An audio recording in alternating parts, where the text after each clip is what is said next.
Right, before we dive into this perfectly timed royal escape story, do us a massive favor and hit that subscribe button, then ring that notifications bell. UK Informate is serving up the royal tea that everyone is thinking but nobody else is saying quite like this, and you absolutely need to stay in the loop for every development. So here is a fascinating coincidence that is absolutely not a coincidence. The exact moment their parents, Prince Andrew and Sarah Ferguson, surrender their Duke and Duchess of York titles amid one of the most embarrassing royal scandals in modern history, Princesses Beatrice and Eugenie suddenly remember they have urgent business outside the United Kingdom. Beatrice jets off to Saudi Arabia for a high-level business conference. Eugenie pops over to Paris for a casual girls' trip along the Seine. Both of them conveniently unavailable for comment, photographs, or awkward questions about their father's association with convicted sex offender Jeffrey Epstein. The timing is so perfect it could have been choreographed by a crisis management team. Which, let us be honest, it probably was. Let us talk about these suspiciously well-timed departures, shall we? According to Hello, Eugenie was photographed living her best life in Paris with friends, posing along the Seine with the Eiffel Tower providing that picture-perfect backdrop. Very casual.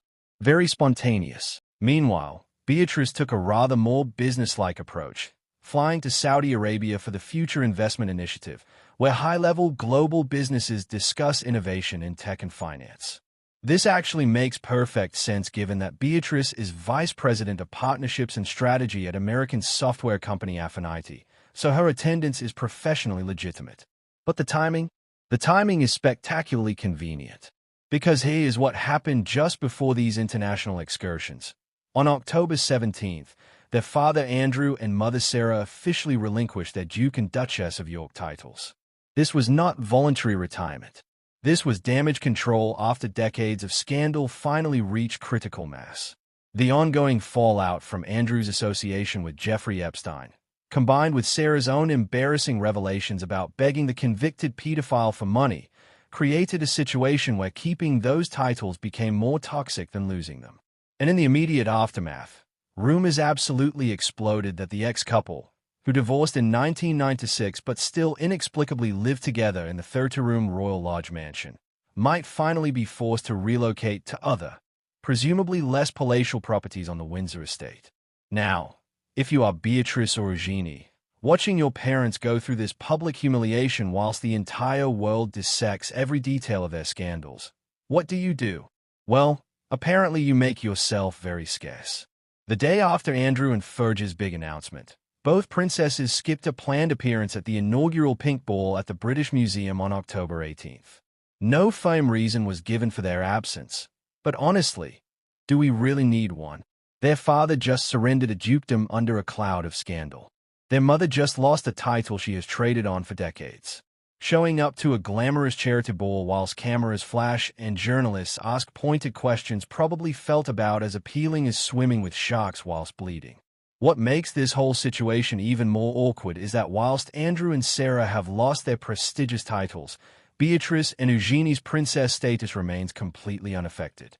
They are still princesses. They are still in the line of succession. Neither are working royals. Beatrice has her software company position. Eugenie works as a director at the Hauser and Wirth Art Gallery, so their professional lives continue untouched. But their family name? That is in absolute tatters, and there is nothing they can do about it except distance themselves geographically and hope the media storm passes before they return. And here's where things get deliciously ironic. Just before Andrew's big announcement on October 17th, both Beatrice and Eugenie were absolutely living it up socially in London. Beatrice and her husband Eduardo Mapelli-Mozzi had 2 consecutive nights out, first attending the Make-A-Wish Foundation's Art of Wishes Gala on October 13th, then showing up to the Chancery Rosewood Hotel's grand opening on October 14th, where rooms apparently rent for around $27,000 a night.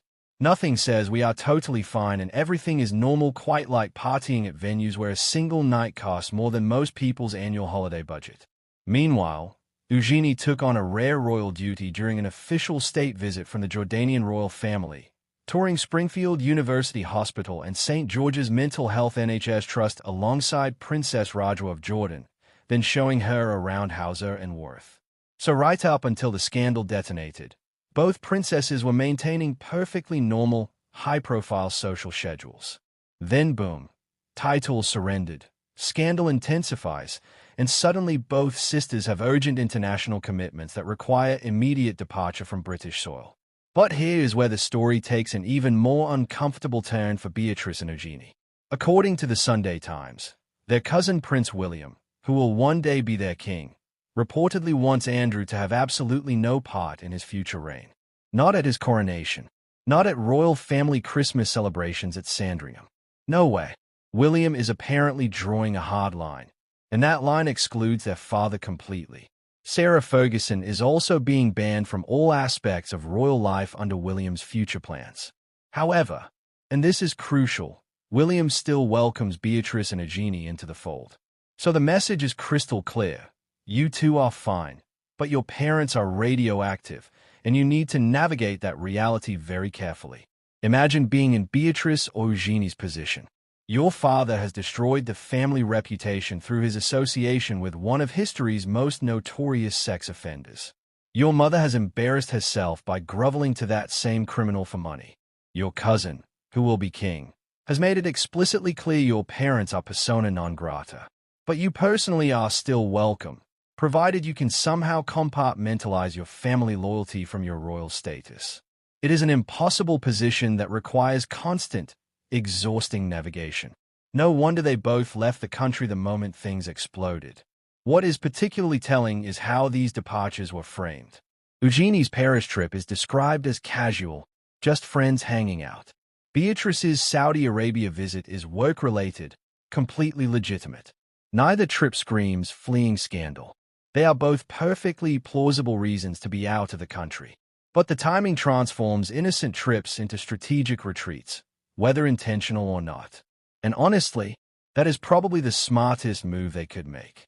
Stay in London and face endless questions, photographs, and speculation about whether they support their parents or distance themselves. Or leave the country, let the immediate media frenzy die down, and return when things have calmed to a manageable simmer rather than a rolling boil. Thanks ever so much for watching, everyone. We will catch you in the next one.